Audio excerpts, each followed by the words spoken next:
Hi guys, welcome back to my channel The Witty Turtle। और पिछले classes में हम लोगों ने मार्जिनल कॉस्टिंग चैप्टर के ऑलमोस्ट सारे बेसिक कॉन्सेप्ट्स कवर कर लिए थे और आज हम लोग करने जा रहे हैं उसी चैप्टर के कुछ इजी से लेके मॉडरेट न्यूमेरिकल्स। और इस वीडियो में मैं CMA इंटर का जो पेपर नंबर 8 है कॉस्ट अकाउंटिंग का पेपर, उस बुक के कुछ क्वेश्चंस कवर करने वाली हूँ। So the very first question that we are going to take up is this one। दो बिजनेसेस हैं AB लिमिटेड और CD लिमिटेड जो कि same type of product produce करते हैं, उन्हें मार्केट में सेल करते हैं। तो क्वेश्चन में हमें उन दोनों बिजनेस के budgeted profit loss account for the year ending 30 जून 2016 दिया हुआ है और हमें क्या करना है, हमें कैलकुलेट करना है break even point of each business and हमें ये भी उसके साथ बताना है कि कौन सा बिजनेस दो कंडीशंस दिया हुआ है और हमें बताना है कि इन दोनों कंडीशंस में कौन सा बिजनेस ज्यादा प्रॉफिट अर्न करेगा। Okay, so let's start with the solution of the question. हमें क्या करना है, हमें एक स्टेटमेंट बनाना है जिसमें हम लोग दोनों बिजनेसेस जो कि हैं AB लिमिटेड और CD लिमिटेड, इन दोनों बिजनेसेस का ब्रेक इवन पॉइंट और PV रेशियो ये हमें निकालना है। हम लोगों ने पहले भी पढ़ा है कि किसी भी बिजनेस का प्रॉफिटेबिलिटी निकालने के लिए कंट्रीब्यूशन, PV रेशियो और ब्रेक इवन पॉइंट जानना जरूरी होता है। तो हमें अभी सबसे पहले कंट्रीब्यूशन निकालना है। कंट्रीब्यूशन का फॉर्मूला क्या था, sales minus variable cost equals to contribution. तो हम लोग यहाँ पे पहले लिखेंगे सेल्स का। ओके, तो इसमें सेल्स क्या दिया हुआ है, सेल्स दोनों कंपनीज का इक्वल दिया गया है जो कि है 1,50,000 और जो वेरिएबल कॉस्ट जो कि हमें सेल्स से माइनस करना है उसका अमाउंट है AB लिमिटेड के लिए 1,20,000 और CD लिमिटेड के लिए है 1 लाख। तो हम अगर सेल से वेरिएबल कॉस्ट को माइनस कर देंगे तो हमारा कंट्रीब्यूशन आएगा यहाँ पे 30,000 और यहाँ पर आएगा 50,000। अब कंट्रीब्यूशन जानने के बाद हमें नेक्स्ट क्या फाइंड आउट करना है, PV रेशियो। PV रेशियो हमें पता है contribution divided by sales into 100। तो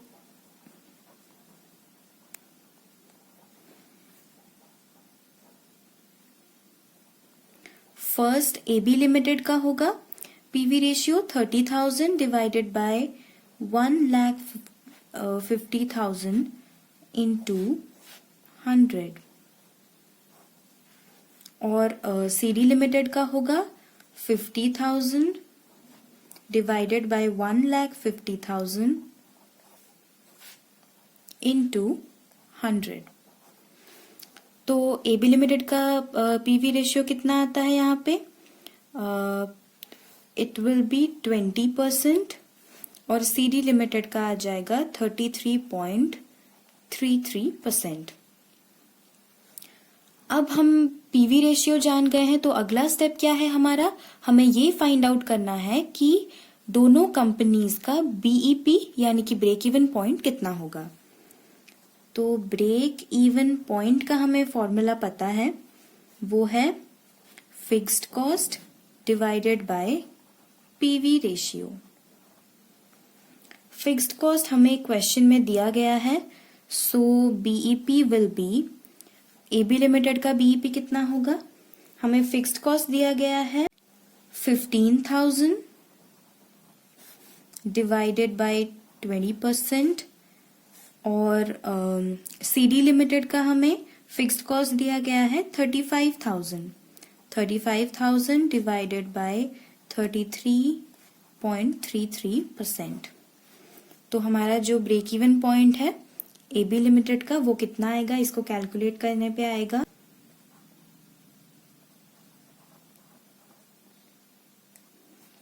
और CD लिमिटेड का ब्रेक इवन पॉइंट कितना आएगा, 35,000 divided by 33.33333%, that will be equal to 1,05,000 rupees। तो अब हम लोगों को क्या निकालना है, इसका प्रॉफिट। प्रॉफिट का फॉर्मूला हम लोग को पता है, प्रॉफिट होता है कंट्रीब्यूशन माइनस फिक्स्ड कॉस्ट। तो यहाँ पे कंट्रीब्यूशन है 30,000 और फिक्स्ड कॉस्ट है 15,000। तो यहाँ पे एबी लिमिटेड का प्रॉफिट कितना आ जाएगा, 30,000 माइनस 15,000, दैट इज 15,000। और सीडी लिमिटेड का यहाँ पे कंट्रीब्यूशन है 50,000 और इसका जो फिक्स्ड कॉस्ट है वो है 35,000, तो इसका भी प्रॉफिट 15,000 ही आएगा। तो इस सिचुएशन में हम लोगों ने क्या देखा कि दोनों ही बिजनेस का सेल्स भी इक्वल है और प्रॉफिट भी इक्वल है। लेकिन क्वेश्चन में हमें क्या पूछा है कि ब्रेक इवन पॉइंट निकालना है और हमें ये बताना है कि कौन सा बिजनेस इन दो कंडीशंस में ज्यादा प्रॉफिट अर्न करता है। तो देखते हैं, अगर heavy demand for the product है, अगर प्रोडक्ट की डिमांड ज्यादा है, तो उस केस में हमें क्या देखना चाहिए कि किसका कंट्रीब्यूशन ज्यादा है, क्योंकि जिसका कंट्रीब्यूशन ज्यादा है या फिर जिसका पीवी रेशियो ज्यादा है वही तो हमें ज्यादा प्रॉफिट अर्न करके देगा। तो अगर प्रोडक्ट का हैवी डिमांड है तो हम लोग चूज करेंगे उस प्रोडक्ट को जिसका कंट्रीब्यूशन ज्यादा है। दोनों में से कंट्रीब्यूशन ज्यादा किसका है, सीडी लिमिटेड का। तो हम लोग अगर हैवी डिमांड है, इन case of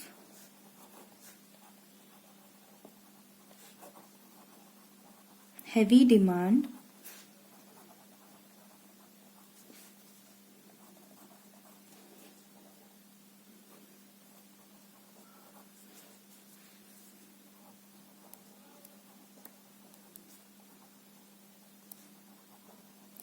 choose the product that has more contribution, जो कि इस केस में है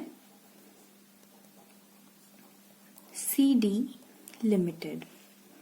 वैसे ही हमारा जो दूसरा हमें सिचुएशन दिया गया है वो क्या है, वो है अगर प्रोडक्ट का लो डिमांड रहा, अगर प्रोडक्ट का लो डिमांड रहा तो हम क्या करेंगे। देखिए, अगर प्रोडक्ट का लो डिमांड है तो उसकी जो सेल होगी, सेल भी कम होगी। तो हमें एटलीस्ट हमारा जितना कॉस्ट इनकर हुआ है उतना तो रिकवर हो जाए, हमें पहले ये देखना चाहिए। तो उसके लिए हमें जानना है कि ब्रेक इवन पॉइंट किसका जल्दी आता है। ब्रेक इवन पॉइंट जितना जल्दी आए उतना ही अच्छा है, क्योंकि डिमांड अगर कम है तो पता नहीं शायद फ्यूचर में ज्यादा सेल हो या ना हो, हमने जितना कॉस्ट इनकर कर रखा है उतना रिकवर हो या ना हो। तो इसीलिए हमें ये देखना है कि कौन से प्रोडक्ट का ब्रेक इवन पॉइंट जल्दी आ रहा है। तो इन दोनों में कौन से प्रोडक्ट का ब्रेक इवन पॉइंट जल्दी आ रहा है, एबी लिमिटेड का। So in case of low demand choose the product that has early break even point, that is AB Limited। तो आई थिंक आप लोगों को ये क्वेश्चन समझ आ गया है। क्लास खत्म होने के बाद आप लोग फिर से इसको एक बार रिवाइज कर लीजिए सो दैट आपका कॉन्सेप्ट इस पे कम्प्लीटली क्लियर हो जाएगा। तो अब हम आगे बढ़ते हैं क्वेश्चन नंबर 3 की तरफ। सो गाइज, ये जो क्वेश्चन है ये हमारे सीएमए इंटर के एग्जाम में काफी बार पूछ चुका है और ये क्वेश्चन बहुत ही इजी है। दिखने में शायद थोड़ी कॉम्प्लिकेटेड हो लेकिन करने में ये बहुत इजी है और बस इसको समझना जरूरी है। तो ये क्वेश्चन बोलता है, a factory is currently working to 40% capacity and producers 10,000 units. एक फैक्ट्री है जो कि अभी 40% कैपेसिटी में काम कर रही है और फिर भी 10,000 यूनिट्स प्रोड्यूस करती है। एट 50%, जब वो फैक्ट्री 50% कैपेसिटी में काम करती है तो जो सेलिंग प्राइस है वो क्या होता है, फॉल्स बाय 3%। सेलिंग प्राइस 3% कम हो जाता है। और जब वो फैक्ट्री 90% कैपेसिटी में काम करती है तो उसका जो सेलिंग प्राइस है वो 5% कम हो जाता है। और उसके साथ क्या होता है, 5% सेलिंग प्राइस कम होता है और रॉ मटेरियल में भी उतना ही फॉल होता है। तो हमें क्या पूछा है, estimate the profit of the company at 50%, 90% capacity production. और यहाँ पे हमें कुछ इंफॉर्मेशन दिया गया है। The cost at present per unit is material 10 rupees, labour 3 rupees, overhead 5 rupees, और इस 5 रुपीज में भी 60% फिक्स्ड है। मतलब क्या है, 3 रुपए फिक्स्ड है और 2 रुपए जो है वो वेरिएबल है। And the selling price per unit is 20 rupees per unit. ठीक है, तो गाइस अब हम लोग स्टार्ट करते हैं इस क्वेश्चन का सोल्यूशन। तो इसमें हमें सबसे पहले एक स्टेटमेंट बनाना पड़ेगा जिसमें हम लोग 3 लेवल पे, मतलब 40%, 50% और 90% कैपेसिटी पे उस फैक्ट्री का contribution, profit, break even sales कितना होता है, तीनों कैपेसिटी लेवल्स पे हम लोग ये कैलकुलेट करेंगे। तो हमें इसमें गिवन है कि 40% कैपेसिटी में जो फैक्ट्री है वो कितने यूनिट्स प्रोड्यूस करती है, वो 10,000 यूनिट्स प्रोड्यूस करती है। तो अगर 40% कैपेसिटी पे वो 10,000 यूनिट्स प्रोड्यूस करती है तो 50% पे कितना करेगी, 10,000 डिवाइडेड बाय 40%, ये हो गया हमारा 100% divided by 2, that will be 12,500 units produce करेगी। और 90% पे कितना करेगी, इसका 100% था 25,000, तो इसका 90% हो जाएगा 22,500 यूनिट्स। तो अब हम लोग देखते हैं इसका सेलिंग प्राइस कितना है। 40% कैपेसिटी में पर यूनिट, अब हम लोग ये जो स्टेटमेंट बना रहे हैं इसमें हम लोगों ने सारे कॉलम्स को 2-2 हिस्सों में डिवाइड किया है। एक में हम लोग पर यूनिट उसका वैल्यू कितना आता है ये देखेंगे, और टोटल में मतलब सारे 10,000 यूनिट्स, 12,500 यूनिट्स, 22,500 यूनिट्स, सारे यूनिट्स का टोटल कितना आता है ये लिखेंगे। तो क्या है, हमें आगे जाके कैलकुलेट करने में आसानी रहती है। तो सेलिंग प्राइस कितना दिया है 10,000 यूनिट्स का 40% कैपेसिटी पे, सेलिंग प्राइस दिया हुआ है 20 रुपीज पर यूनिट। तो 10,000 यूनिट्स का कितना हो जाएगा, 2 लाख। वैसे ही वेरिएबल कॉस्ट कितना दिया है, मटेरियल का पर यूनिट दिया है 10 रुपीज, लेबर का पर यूनिट दिया है 3 रुपीज, और वेरिएबल ओवरहेड कितना है, हम लोगों ने देखा था क्वेश्चन में कि 5 रुपए का 60% फिक्स्ड है और 40% वेरिएबल है, तो 5 रुपए का 40% हो जाएगा 2 रुपए। ठीक है, तो जो टोटल वेरिएबल कॉस्ट है वो कितना हो जाएगा, 15 रुपीज। तो ये हमारा आ जाएगा 10,000 यूनिट्स के लिए, ये आ जाएगा 1 लाख, ये होगा 30,000, ये होगा 20,000, और टोटल में हो जाएगा 1,50,000। तो अब हम लोग यहाँ पे देखेंगे कंट्रीब्यूशन कितना आता है। कंट्रीब्यूशन कितना आएगा, selling price minus variable cost, that is 20 minus 15, contribution will be 5 rupees per unit, और टोटल में कितना आ जाएगा 10,000 यूनिट्स का 50,000 रुपीज। वैसे ही क्वेश्चन में हमें फिक्स्ड कॉस्ट दिया है, वो है टोटल ओवरहेड्स 5 रुपीज था, उसका 60% फिक्स्ड था, तो 5 रुपीज का 60% कितना होता है, ₹3।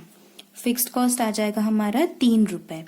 और जो फिक्स्ड कॉस्ट है वो तो हर एक्टिविटी लेवल के लिए सेम ही रहेगा। तो अगर 40% के लिए 30,000 है तो ये 50% और 90% दोनों के लिए 30,000 ही रहेगा। अब हम लोग क्या निकालेंगे, इसमें हम लोग निकालेंगे प्रॉफिट। प्रॉफिट तो हमें पता ही है, कंट्रीब्यूशन माइनस फिक्स्ड कॉस्ट। तो इस केस में हम लोग पर यूनिट नहीं निकालेंगे और हम टोटल प्रॉफिट निकालेंगे। प्रॉफिट कितना आएगा, 50,000 माइनस 30,000, दैट इज 20,000। अब हम लोग एक और बहुत इंपॉर्टेंट इंफॉर्मेशन कैलकुलेट करेंगे जो कि है break even sales. Break even sales, इसका फॉर्मूला क्या है guys? Fixed cost into sales by contribution. Fixed cost divided by PV ratio हम लोगों ने पढ़ा था। What is PV ratio? Contribution by sales into 100। तो उसको अगर हम लोग उल्टा कर देंगे तो क्या आ जाएगा? Fixed cost into sales divided by contribution. तो 40% पे फिक्स्ड कॉस्ट क्या है? फिक्स्ड कॉस्ट है हमारा 30,000 और सेल्स कितना हुआ है हमारा? सेल्स हुआ है 2 lakhs और कंट्रीब्यूशन कितना है हमारा? कंट्रीब्यूशन है हमारा 50,000। तो आ गया हम लोगों का break even sales, that is 1,20,000। तो इसमें हमें क्या क्या इंपॉर्टेंट इंफॉर्मेशन मिला? एक मिला कंट्रीब्यूशन, एक मिला प्रॉफिट और एक मिला हमें ब्रेक इवन सेल्स। ठीक है, वैसे ही हम लोग 50,000 और 90,000 का भी कैलकुलेट करेंगे। अब हम लोग अगर एक बार क्वेश्चन को देखें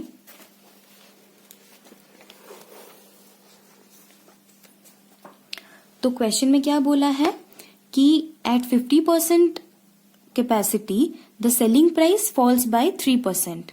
ठीक है, तो हम लोग जब कैलकुलेट करेंगे 50% का तो 50% पे सेलिंग प्राइस कम हो जाएगा 3%। तो पहले हम लोग का सेलिंग प्राइस क्या था? सेलिंग प्राइस था 20 रुपीज। ठीक है, 20 रुपीज माइनस 3%, तो कितना आया हम लोग का? 19.4। 19.4 और ये हम लोग का टोटल कितना आ जाएगा? 12,500 यूनिट्स के लिए मल्टीप्लाइड बाय उतना कर देंगे तो आ गया हम लोगों का, ये आ जाएगा 2,42,500 रुपीज। और वेरिएबल कॉस्ट हम लोग देखेंगे तो मटेरियल का जितना था 40% की कैपेसिटी में उतना ही हमारा सेम रहेगा। ये 10, 3, ये 2 और यहाँ पे ये हो जाएगा 12,500 के लिए 1,25,000 और लेबर आ जाएगा हम लोगों का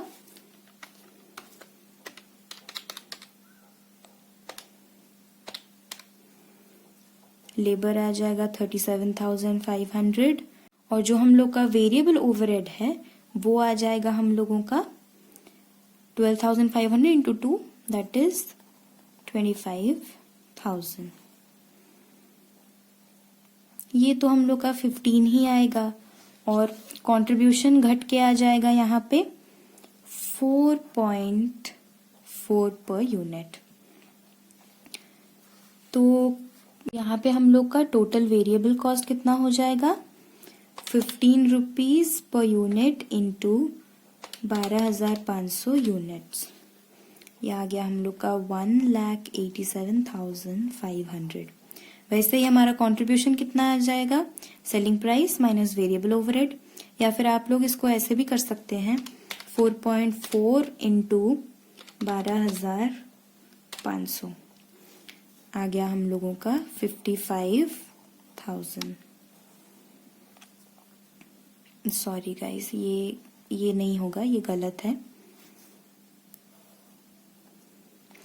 तो अब हम लोग देखेंगे हम लोग का यहाँ पे प्रॉफिट कितना आ रहा है। प्रॉफिट 40% कैपेसिटी पे हम लोग का 20,000 आया था, 50% कैपेसिटी पे ये आ जाएगा हम लोगों का 25,000। और ब्रेक इवन सेल्स कितना आएगा? ब्रेक इवन सेल्स आएगा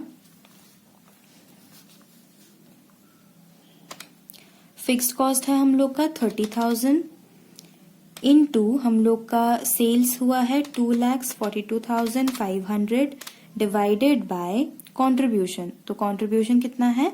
55,000। तो ये हम लोग का अप्रॉक्स आ रहा है 1,32,200 273। आप लोगों को समझ आया 50% वाला। अब हम लोग सेम वैसे ही 90% कैपेसिटी पे क्या होता है ये देखेंगे। 90% कैपेसिटी पे पहले एक बार क्वेश्चन देख लेते हैं। तो क्वेश्चन में क्या बोला है, at 90% capacity the selling price falls by 5% accompanied by similar fall in prices of raw material। मतलब सेलिंग प्राइस और रॉ मटेरियल दोनों ही 5% कम हो जाएंगे।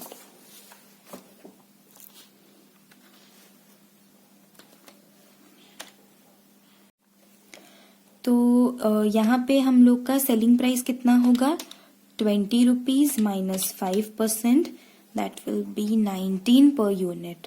और वो टोटल में कितना आ जाएगा, इंटू 22,500 करने पे ये आएगा 4,27,500। और हमें क्या बोला है कि मटेरियल में भी 5% डिक्रीज होगा। तो मटेरियल का प्राइस इनिशियली था 10 rupees minus 5%, that will be 9.5 per unit. और ये टोटल में कितना आ जाएगा, ये आ जाएगा 2,13,750। और लेबर का क्या है, लेबर और वेरिएबल ओवरहेड हम लोग का जितना था उतना ही रहेगा। 3 into 22,500 that will be 67,500। और वेरिएबल ओवरहेड हो जाएगा 2 into 22,500 जो कि है 45,000। तो वेरिएबल कॉस्ट जो है टोटल हम लोग का वो आएगा 14.5 rupees per unit, which will be 14.5 into 22,500 that will be 3,26,250 rupees total. और कंट्रीब्यूशन यहाँ पे कितना आएगा, कंट्रीब्यूशन आ जाएगा हम लोगों का 19 minus 14.5 that is 4.5 rupees per unit. 4.5 into 22,500 1,01,250 rupees, ये हम लोग का कंट्रीब्यूशन आ जाएगा। और फिक्स्ड कॉस्ट तो हमें पता ही है, वो सारे एक्टिविटी लेवल्स पे, सारे कैपेसिटीज पे सेम ही रहता है। तो अब हम क्या करेंगे, कंट्रीब्यूशन हम लोग का जितना है उससे हम फिक्स्ड कॉस्ट को माइनस कर देंगे। So the profit will be 71,250। और जो ब्रेक इवन सेल्स है, ब्रेक इवन सेल्स हम कैसे कैलकुलेट करेंगे, fixed cost into sales. Sales कितना है 4,27,500 divided by the contribution. Contribution कितना है 1,01,250, that is 1,26,667। तो इसमें हमें क्या क्या इंपॉर्टेंट इंफॉर्मेशन मिला, कंट्रीब्यूशन यहाँ पे बढ़ रहा है और जितना ज्यादा हम प्रोड्यूस कर रहे हैं कंट्रीब्यूशन उतना ही ज्यादा बढ़ता जा रहा है। और फिक्स्ड कॉस्ट जो है वो हम लोग का हर एक्टिविटी लेवल पे सेम रह रहा है। और जो प्रॉफिट है, प्रॉफिट भी इंक्रीज कर रहा है। और ब्रेक इवन सेल्स का जो पॉइंट है वो भी बढ़ रहा है। सो गाइज, आई थिंक आप लोगों को ये दोनों क्वेश्चंस, क्वेश्चन नंबर 2 जो कि एक बहुत ही सिंपल क्वेश्चन था, जिसमें दोनों बिजनेसेस का हम लोगों ने कंपेयर किया था, ब्रेक इवन पॉइंट और पीवी रेशियो। और क्वेश्चन नंबर 3 जिसमें कि हम लोगों ने एक ही कंपनी का, एक ही फैक्ट्री का 3 अलग अलग कैपेसिटी लेवल्स पे उसका कंट्रीब्यूशन, प्रॉफिटेबिलिटी और ब्रेक इवन सेल्स कितना आएगा ये हम लोगों ने कैलकुलेट किया। आई होप आप लोगों को आज का क्लास समझ आया होगा। और अगर आप लोगों को ये अच्छे से समझ आया तो प्लीज इस वीडियो को लाइक करें, अपने CMA या CA या CS दोस्तों के साथ इसको शेयर करें और मेरे चैनल द विटी टर्टल को सब्सक्राइब करें।